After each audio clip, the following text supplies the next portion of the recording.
Néstor, un beso grande, ¿te acordás que trabajamos juntos? Bueno, ahora con ustedes se mamarría Néstor Gandulia. ¡Bienvenido, Néstor! Pensé que había presentación. ¡Feliz cumpleaños!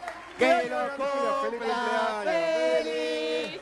¡Que lo cumpla feliz! ¡Que lo cumpla Gandulia! ¡Que lo cumpla! ¡Qué grande, qué grande! Un beso grande a la producción que no conseguimos. Sí, Te pido perdón, te pido perdón. Pero Néstor, gracias por venir en el día de tu cumpleaños. Es un gustazo. honor para nosotros. La verdad que es un gustazo enorme. O sea, no me voy a perder la oportunidad de charlar un poco con ustedes. Interesantísimo Genial. va a estar compartir esta mañana contigo. Pero antes de ir a la mesa, ¿trajiste un objeto preciado como le pedimos Es verdad. a todos los invitados? Es verdad, ¿De qué bastante trata? castigadito. Tiene años, ¿no? Este libro tiene más de 50 años en mis manos, imagínate. Wow. En tus manos. Mirá, está hecho pedazos. ¿De qué es? Matemáticas recreativas. Matemáticas recreativas. ¿Y sobre qué? Sí. ¿Qué? Sobre matemáticas, Este era una serie de libros. Mis padres vendían libros en secundaria. Y cuando yo era chiquito, me regalaron esta colección de física, química, matemáticas, abordadas a partir de historias. Historia. Y creo que eso me dio vuelta la cabeza. Como un Yo- disparador, eso para lo que vino después. En realidad yo era de muy chiquito, quedé solo. Y bueno, mi situación era medio terrible. Y me di cuenta de varias cosas. La primera es que podía convivir con el hambre, pero no con la autoestima dañada. Y lo segundo qué es interesante que esto. Bueno, estos libros ya me dio cambiaron ganas la de cabeza. escuchar mucho más. Vamos a tomar asiento. dale, vamos arriba. a poner acá el libro, si te parece, Dale, Néstor, acá, buenísimo. así lo dejamos Ahí en va. exhibición. Pero me interesa eso. Me de- encantó lo que dijo. ¿A qué edad te diste cuenta de que podías convivir con el hambre, pero no con Y creo que tenía unos 12, 13 años. 13 años. Más o menos. 13 años? Y cuando Pero me Cuando decís- hablas de autoestima dañada, Claro, ¿a ahí qué te está. referís? De sentirme menos, porque mi ropa no era linda, siendo adolescente, eso Claro. es durísimo, Claro, digamos. es una edad complicada. Claro, pero te quedaste Entonces- solo. solo, sí. Solo. Sí. Circunstancias de la vida, qué sé yo, mi madre falleció, mi padre vivía en el interior, mi hermano se fue al exilio.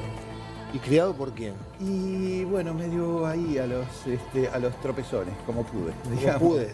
Y ahí me di cuenta de que las cosas que había leído yo en libros como ese me daban una oportunidad fantástica de sentirme persona frente a cualquier reunión, porque yo podía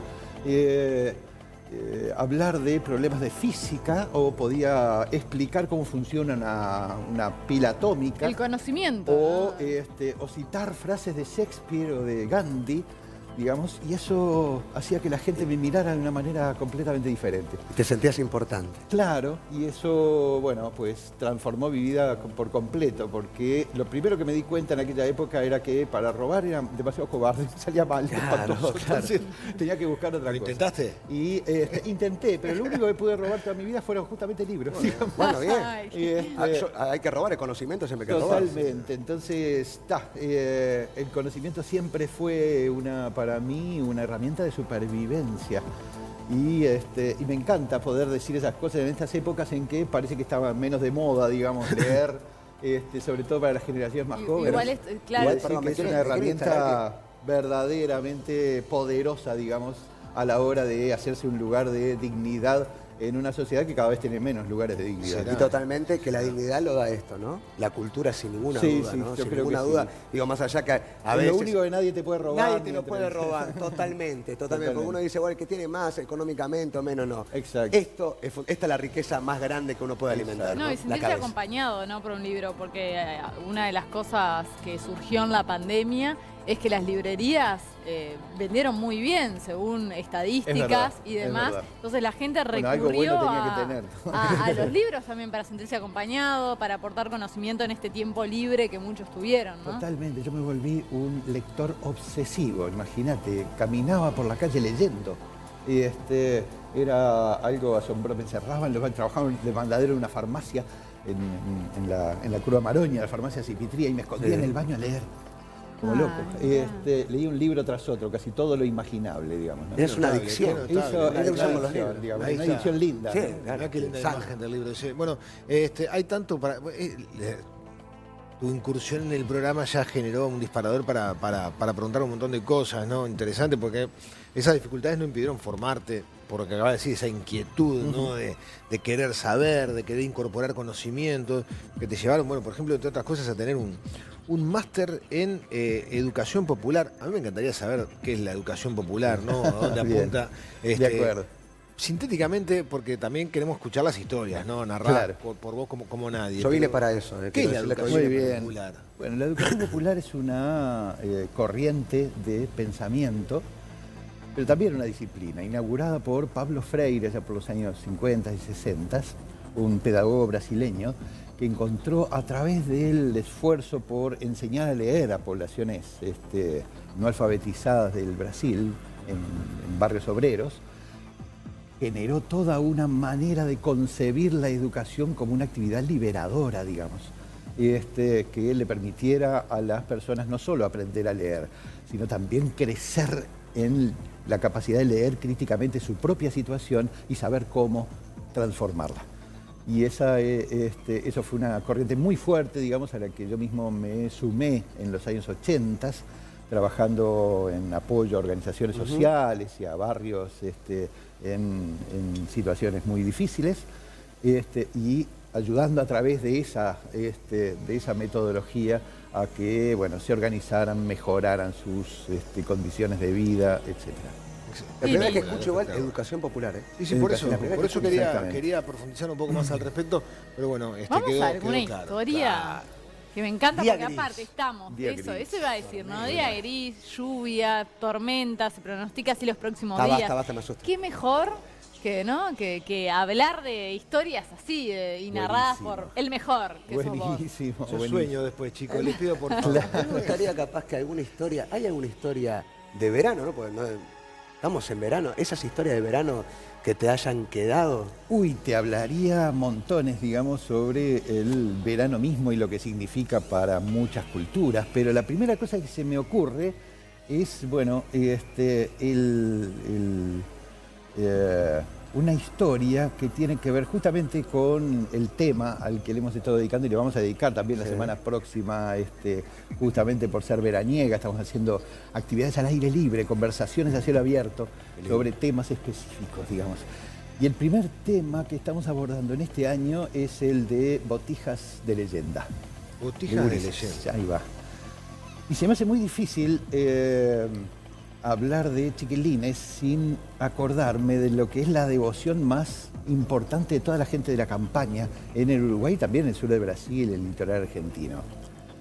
Yo me enteré de ella cuando era yo mismo un gurí chiquito. Íbamos a visitar a una tía, digamos, que teníamos por allá por Cebollatí, una tía vieja, y un día entro en la casa y me la encuentro en el living, en cuatro patas en el piso, con la cabeza bajo un armario y rezongando. Me contó que había perdido la tijera, una de esas tijeras negras buenísimas de aquellos tiempos, que no como las chinas, que son una porquería, si supiera la tía las porquerías que vienen de China ahora. Y resulta que se levantó y me enseñó cómo era que hacían la gente de campaña para encontrar cosas importantes que perdía. Sacó un cabito de vela de un cajón, lo prendió, lo puso en el piso y le dijo a la llama una frase muy rapidita, así que no le entendí una sola palabra, salvo el final. Santito, que nunca te falte la luz. Cuando vio que yo tenía los ojos grandotes, me contó. Por primera vez le escuché la historia del negrito del pastoreo. Resulta que era un botija que vino apilado en una bodega de carga de uno de aquellos barcos negreros a los que los propios españoles les llamaban las tumbas, porque la mitad de los que subían nunca salían vivos. Claro. Lo vendieron en un mercado aquí en Montevideo a un estanciero del norte que quería comprarle una mascota a la hija menor, digamos, que andaba medio tristona en el campo, y se lo llevó a sus dominios allá donde ahora sería el departamento de Rivera. Al poco tiempo el patrón decidió que, bueno, que muy lindo el nene, pero ya tenía que empezar a ganarse su platito de comida, así que, bueno, le pregunté a los peones para qué podía servir, y los peones le dijeron que el chiquilín parecía que tenía una capacidad increíble para manejar animalitos. Así que el patrón le dio la majada de sus ovejas predilectas, digamos, de sus ovejas selectas, para que él las cuidara. Así fue como el negrito, que nunca tuvo nombre, porque las cosas no tienen nombre, empezó a ser conocido como el negrito del pastoreo. Una de esas tardes, el chiquilín miró al cielo, vio que ya era medio tarde y que además venían unos nubarrones negros bastante amenazantes, así que era hora de volver a la estancia con sus ovejas. Pero de una mirada nomás se dio cuenta de que le faltaba una, la que tenía la pintita negra en la frente. La buscó dentro de un monte que había cerca, pero no quiso meterse mucho más por miedo a que se le metieran otras ovejas y también se le perdieran, así que decidió volver al casco de la estancia por una oveja de menos. Al patrón lo agarró ya furioso porque lo habían embromado con una plata de unas vacas, así que aprovechó la oportunidad que le dio el negrito para sacarse toda la bronca. Lo empujó, le gritó negro inútil, le pegó un par de rebencazos y después lo ordenó que se volviera para el campo a buscar a la oveja y que no volviera sin ella.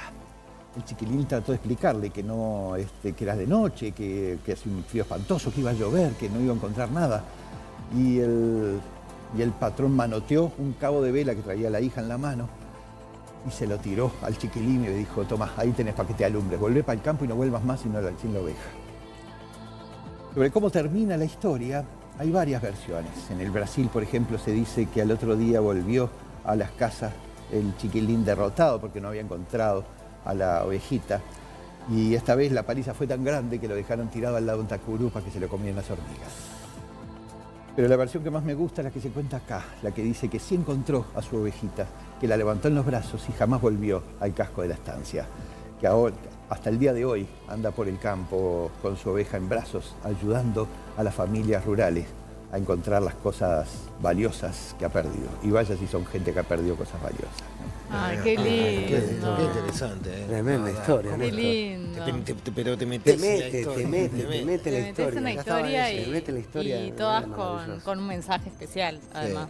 Y la verdad es que quizás eso es lo que más me han valorado, digamos, del trabajo de 30 años ya, Claro. ¿no? No solo con una cuestión de contar historias, sino tratar de entender por qué esas historias permanecieron en la memoria de la gente a lo largo de décadas, incluso siglos, a veces hasta milenios, sin haber sido escritas jamás, flotando en el aire. ¿Por qué?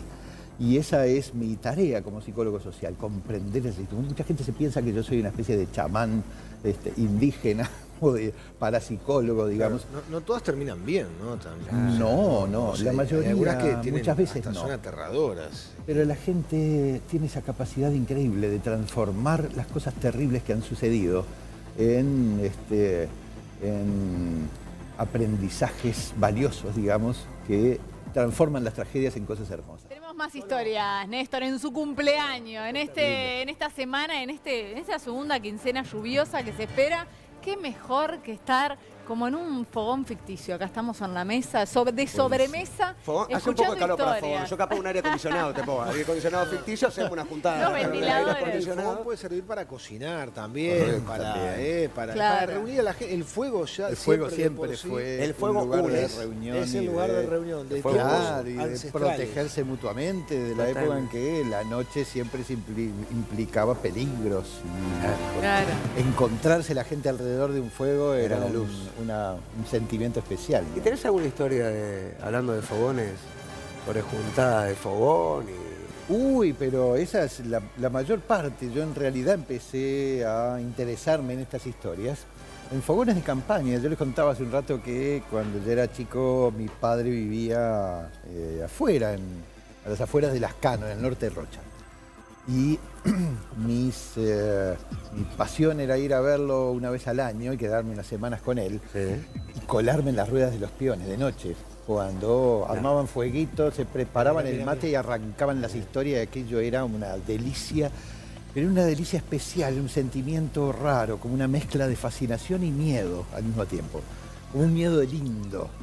Creo que estudié psicología y esas cosas para tratar de entender ese sentimiento que no me encontraba en ningún otro lado, hasta que al final logré atraparlo y me acompañó el resto de mi vida. Mirá que estamos Bien. bajando las Lindo. luces para entrar en clima, ¿eh? Un poquito Ay, de qué música miedo. baja y Me gusta. ya. Me gustó el término miedo lindo. Miedo lindo, claro. Y yo creo que estas historias justamente sirven para que sepamos qué hacer con los miedos, digamos, ¿no? Y transformarlos en miedos lindos, digamos.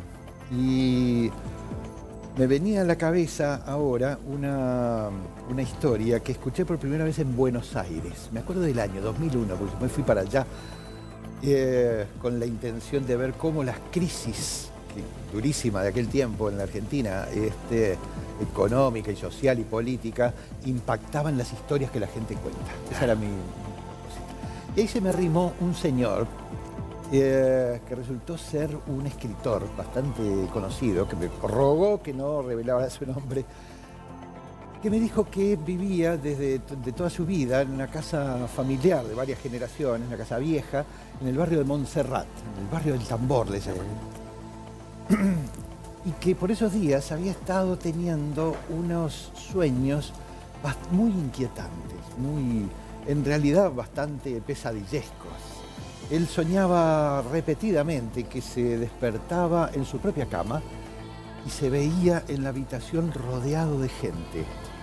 Era gente negra, blanca, hombres y mujeres, que no le hacían ninguna amenaza, solamente lo miraban fijo. Pero para él el susto era tan grande que se despertaba agitado con el corazón galopando. Eso duró semanas, si no meses.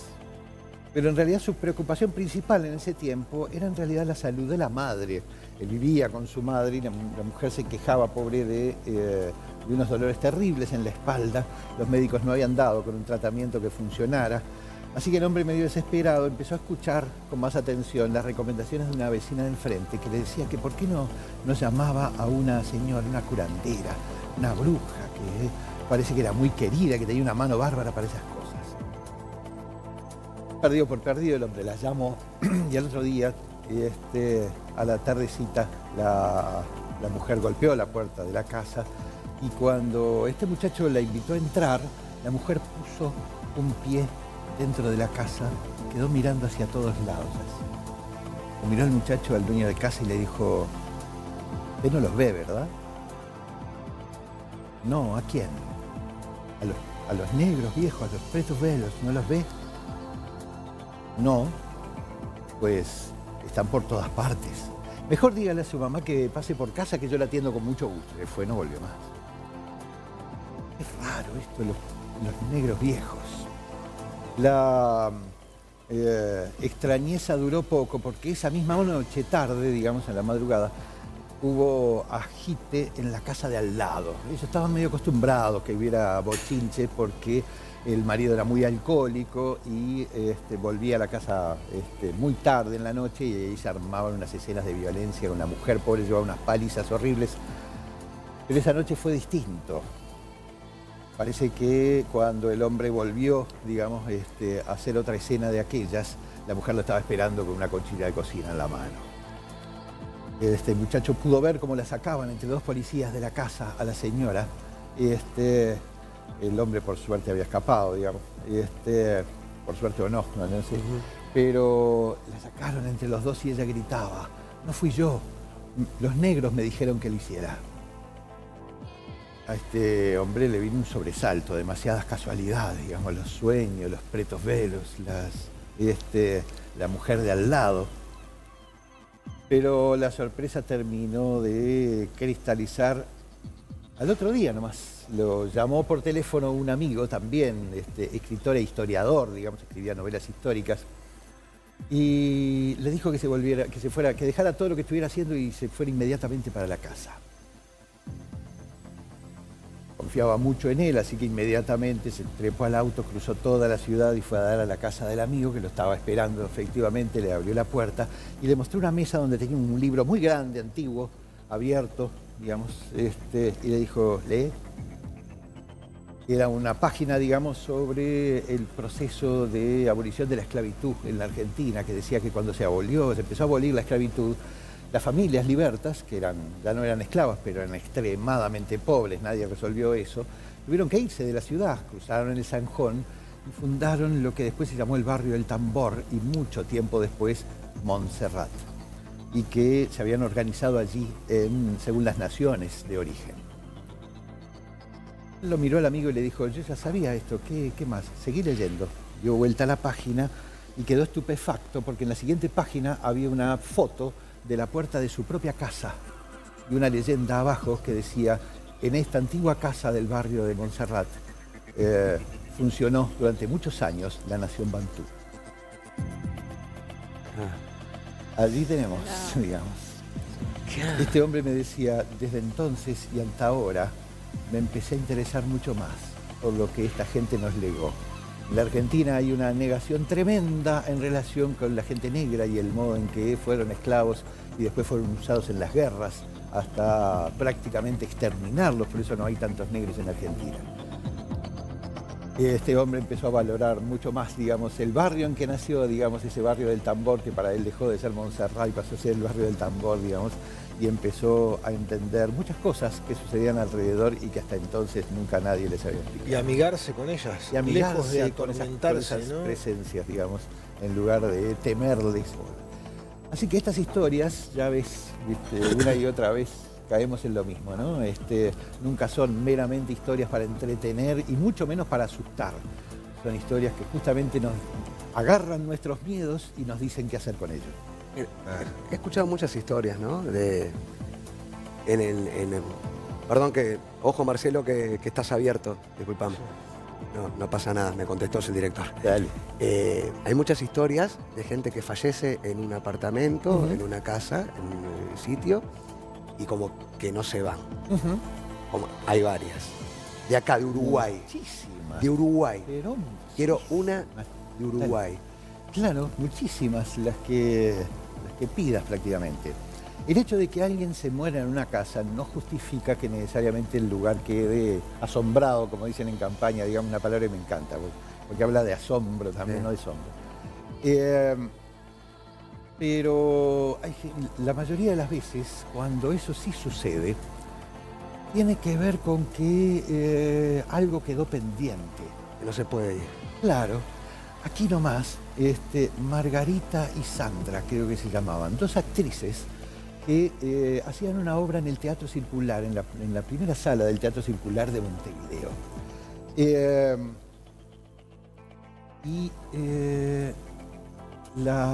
una de las funciones, cuando salían del teatro, cuando ya estaban a punto de salir, de entre las cortinas, apareció una mano que agarró a Margarita del brazo.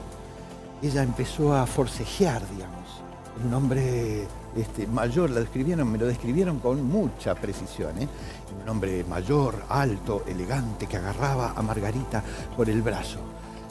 Sandra, que venía con ella, no supo en ese momento si gritar, llorar, forcejear junto con la amiga, con Margarita, o salir corriendo, así que le salió una mezcla de todas esas cosas que no sirvió para nada, por supuesto. Todo eso duró apenas unos segundos, hasta que finalmente lograron salir a la calle. Cuando contaron eso, todo el mundo les dijo que esa era una aparición muy común en la vieja sala del Teatro Circular, que a veces aparecía efectivamente entre las cortinas y que tenía que ver con un pintor muy querido y muy conocido, digamos, del cual el teatro, la sala vieja del Teatro Circular, había sido el taller de toda su vida. Y que además era un hombre que a partir de su muerte, digamos, había muerto casi 40 años antes, digamos, de esta función de teatro, era un hombre sumamente crítico con el arte que se hacía en su taller, digamos. Así que si no le gustaba la obra solía aparecerse y hacer cosas terroríficas, digamos. Ahora, Néstor, una cosa es narrar Torres las García historias. era el pintor. Torres García. ¿Mirá? Una cosa es narrar las historias. Ajá. ¿Es necesario para narrarlas de la manera que lo haces tú, creerlas? ¿Compenetrarte y creer como real todas esas historias? Mirá, para mí esas son dos preguntas. Mi primera respuesta es sí, porque si algo aprendí es que todas estas historias son verdad. Pero son verdad muchas veces de una manera diferente a lo que creemos, a lo que imaginamos. Cuando digo que son verdad, yo no sé si el espíritu de Torres García está en su taller todavía. Claro. Ni tampoco sé si nunca pude ver al Negrito del Pastoreo. Ninguna de todas, ni estuve en esa casa de Montserrat siquiera. Pero sí sé que todas estas historias tienen mucho de verdad y que la gente las guarda en su memoria por eso. Así que sí las creo 100%. Y hubo, aunque este hombre no lo supiera, digamos, hasta que ellos mismos se lo contaron, un montón de negros en su casa, digamos, haciendo cosas que valen la pena mantener en la memoria. Sí hay un Torres García que con justicia todavía juzga el arte que se produce en su taller, digamos. Entonces sí hay verdades que quizás no salen en ningún otro lado salvo en las historias que la gente cuenta. ¿Y hay algunas historias creadas por ti? No, jamás Son inventé una todas, historia. eh, Lo que sí contadas. hago es encontrar un modo propio de contarlas. Y eso es absolutamente legítimo porque eso es lo que hace cualquiera y lo que mantiene viva una historia. Cuando uno le pone a una historia algo de su propia sensibilidad, es esa historia, es esa sensibilidad, ese pedazo de tu propia vida que le agregás a la historia lo que mantiene la historia viva, a veces por muchísimas generaciones. Hay historias que han durado siglos, sin ser jamás escritas, flotando en el aire. Claro. Y eso es porque cada persona que la escucha y la vuelve a contar le pone algo de su propia Pero vida. cómo se transmitían antes, además. No es más que Exactamente. volver a las raíces. Absolutamente, de los ancestros. absolutamente. Yo creo que quizás por eso, porque no hay electrónica de por medio ni ninguna tecnología. No, pero hasta pasa en lo ¿no? familiar. Claro. En la familia vos no escribís lo que hacía el tío abuelo o el abuelo para que lo sepan tus hijos, se los vas contando. Absolutamente. Lo vas contando. Eso, Y absolutamente. Yo suelo decir que yo no, que no soy yo el que cuenta las historias. Que lo que yo aprendí es a prestarle mi garganta a personas que ya no están, Brillante. para que puedan ellas contar su historia a pesar de haberse ido, muchas de ellas hace muchísimo tiempo. Y hay historias que contás de hace años que fueron mutando porque la historia va cambiando. Uno va creciendo y la historia va cambiando porque te la cuenta de una manera, te la cuenta de otra, algunos le sacan, le quitan plus. Hay historias que vos decías, esto es así, y un día te encontraste con alguien que te dijo, no, mirá que la historia esta fue así porque yo estuve. Oh, muchísimas veces, muchísimas veces. Yo dejé, fíjate vos, esto es algo que a veces me cuesta explicar con facilidad. Yo tengo por costumbre hace muchos años no contar historias del lugar en el que estoy. Eso tiene que ver con que, porque claro, la gente me llama y me dice, venite a Tacuarembó Claro. a contar historias de Tacuarembó. No, las historias de Tacuarembó son de Tacuarembó, yo tengo que ir a escucharlas. ¿No? Nadie pide un tarado que venga de Montevideo a contarte tu historia. Claro. Pero también tiene que ver con que más de una vez me encontré con gente más o menos protagonista de las historias que estoy contando, digamos, entre el auditorio del propio lugar, digamos. Una vez conté en Colombia, me acuerdo, de una universidad, un salón repleto de gente, y en medio de una conferencia conté una historia. Hizo una pausa, digamos, en el medio, se levantó todo el mundo y se quedó una señora que yo hubiera jurado que estaba llorando, digamos. Y me acerco y le digo, señora, ¿se siente bien? Ay, sí, me dijo, muy bien, me dijo. ¿Puedo ayudarla en algo? No, ¿sabe qué pasa? Que el hombre del que habló recién era mi abuelo. Y yo sé que las cosas fueron exactamente como usted las contó. Entonces, olvidá. Ya. Yo les quiero decir, antes de dar paso a Russo, que ustedes pueden encontrar buena parte del trabajo de Néstor en algunos libros, por ejemplo, Historia de Montevideo Mágico, País de Magias Escondidas, que tiene 2 tomos, Historias Mágicas del Uruguay Interior, que las hay, y además algo que es interesantísimo también, que son los audiolibros, o sea, poder escucharlo, ¿no? Historia de Montevideo Mágico también, que vienen 2 CDs, Historia de la Manta Mágica, Historias Mágicas de la Tierra del Cóndor, y otro detalle también que me gustaría que compartas, porque estás brindando charlas en lugares abiertos, Sí, para que la gente pueda ir a escucharte. ¿Dónde van a ser, dónde se están desarrollando y dónde la gente puede ir viendo la agenda? Eso es un formato al que llamamos conversaciones a cielo abierto. Ustedes saben que estamos haciendo paseos por los barrios, ya estamos por estrenar otro en el buceo, pero este mes y el mes que viene vamos a ponerle mucha polenta a estas conversaciones a cielo abierto. Son temas abordados a través de leyendas y de mitos populares. Los estamos haciendo en lugares públicos relativamente poco visitados, digamos. Estoy hablando de la Plaza Sereñi, del Patio Andaluz en el Parque Rodó, estamos hablando del Parque del Cerro, Qué lindo. estamos hablando de la Plaza Gomensoro, es decir, lugares a los que la gente va relativamente poco. Y es parte de un proyecto muy ambicioso, Montevideo Secreto, que se propone ni más ni menos que la gente se reapropie de la ciudad. Qué lindo. Entonces, es lindo porque abrimos la cancha para que la gente cuente sus propias historias. La semana pasada estuvimos hablando sobre, el tema era Tarde de Perros. Y entonces la gente llevaba a sus perros y Ay, le agradecía qué lindo. a los perros que le hubieran traído a la gente, digamos. Me hubiese dicho, llevaba contaban sus Jenga, propias sí. historias. ¿Cuántas historias tenés Jenga para contar, eh? La semana que viene el tema, como les contaba hoy, son niños y niñas, botijas de leyenda, va a ser el tema. Se puede encontrar todo el plan, digamos, de conversaciones hacia el abierto y todo lo que estamos haciendo en Montevideo Secreto en las redes. Bien, Montevideo Pueden entrar Qué en grande. Facebook, Instagram, etcétera, Montevideo Secreto, y ahí está toda la Me información. Vamos a encanta, estar Néstor. bien atentos. Espectacular. Dijiste que no te gusta contar historias de los lugares donde estás. Claro. O que te llaman. No ahora. ¿Tenés alguna historia de canales de televisión? Uy, sí, vos sabés que sí. Déjala para el final, me gusta, me interesa. Yo también.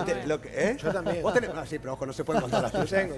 Vos tenés de camarines. Me quedé impactada con uno de los mensajes que llegaron. Después vamos a leer más con Néstor. Pero hay uno que dice: el 13 de febrero del año pasado estábamos haciendo un asado en Piriápolis en la zona de la Falda del Toro. Me encanta.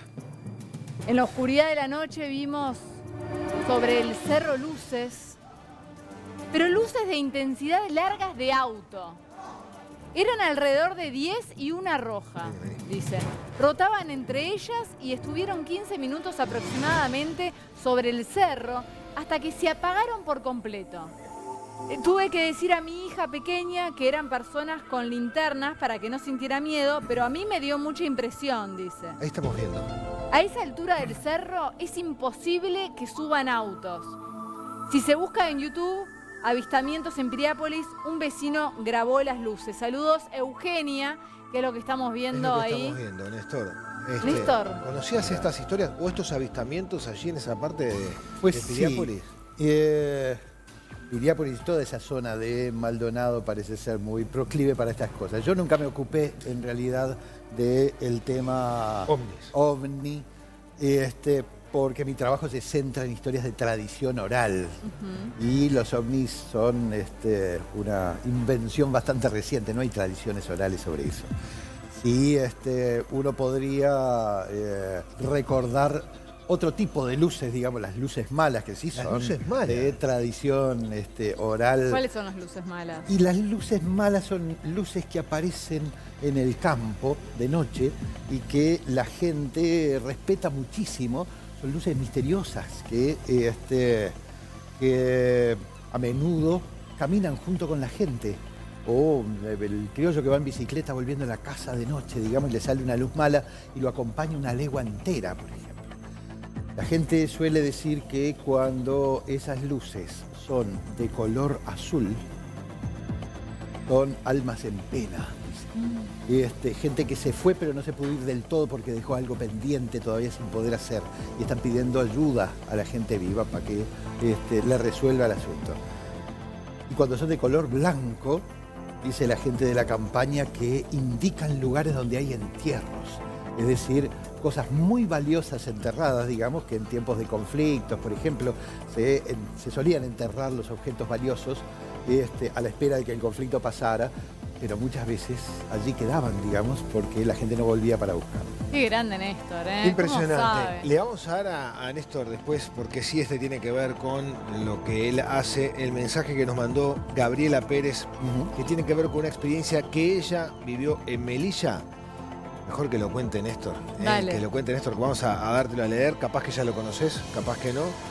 Pero seguramente esta historia, este mensaje narrado por vos, va a tener un valor diferente que si lo leemos nosotros. Y sí. Muchísimos mensajes de distintos televidentes contando experiencias. Bueno, ya compartimos la de Piriápolis, pero bueno, le dimos a leer a Néstor alguna de ellas y tenemos, por ejemplo, una, no sé si la conocías, la de Gabriela Pérez, lo que le ocurrió en Melilla.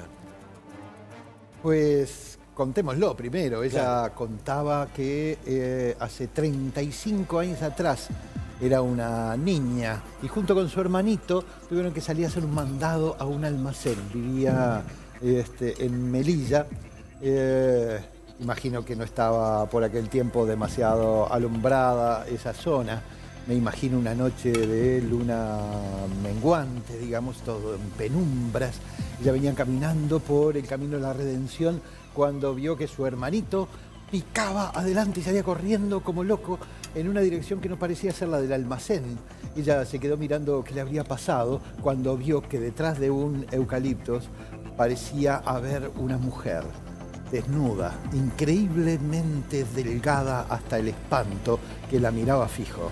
Obviamente debe haber corrido, debe haber pasado al hermanito, debe haber llegado al almacén y debe haber seguido de largo, pero ella misma se preguntaba en el mensaje quién sería aquella mujer. ¿Estará todavía allí? Terminaba diciendo. Yo si tuviera que decirte algo sobre eso, Gabriela, le diría que la próxima vez no te pierdas la oportunidad de preguntarle, porque estoy seguro de que si se les desapareció a ustedes, es por, como suele pasarle muchas veces a los niños, es porque necesita algo que ustedes sí pueden darle. Porque decís que los fantasmas de acá son buenos, a diferencia de los Yo no europeos. sé si son buenos o malos, raramente hacen algún daño. Raramente hace algún daño. En países como los europeos o como los norteamericanos, los fantasmas sí suelen ser agresivos muchísimas veces. Pero eso es porque se trata en buena medida de sociedades que cargan con sentimientos de culpa históricos terribles. Y entonces le tienen miedo a todo. Le tienen miedo a la naturaleza, le tienen miedo a los negros, le tienen miedo a los extraterrestres, le tienen miedo a la naturaleza, le tienen miedo a los fantasmas, le tienen miedo a todo. Porque de alguna manera saben que son muchas las personas que sufren para que ciertos países tengan la vida opulenta que tienen. ¿Viste? Qué grande, Néstor. Qué lindo grande. Yo escucharlo. me quedaría Tenemos escuchando torta de toda la tarde. cumpleaños. Por Pará. protocolo no podemos soplar la Dame velita. fuego, Claro. no tengo fuego porque... No sé, igual no podemos soplar, pero Sí. por protocolo. No, Podemos- soplamos solo, ¿eh? Podemos- No se puede No soplar se con puede la mano. soplar, pero Pará. con la mano. Sí. Ya, vamos a una Con la cosa. mano, sí, sacá. Ahí va. Que lo cumpla feliz. Que lo cumpla Gandulia, que lo cumpla feliz. 3 deseos. ¿3 deseos? Sí. Está. Ahí Ahí está. va.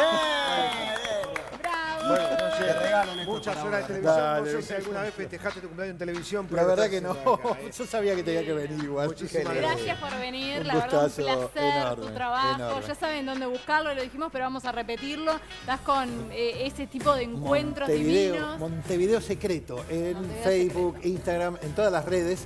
Montevideo Secreto, ahí está el plan de todo lo que vamos a hacer. La semana que viene se la vamos a dedicar a los niños. Esta semana, la primera semana de febrero se la vamos a dedicar.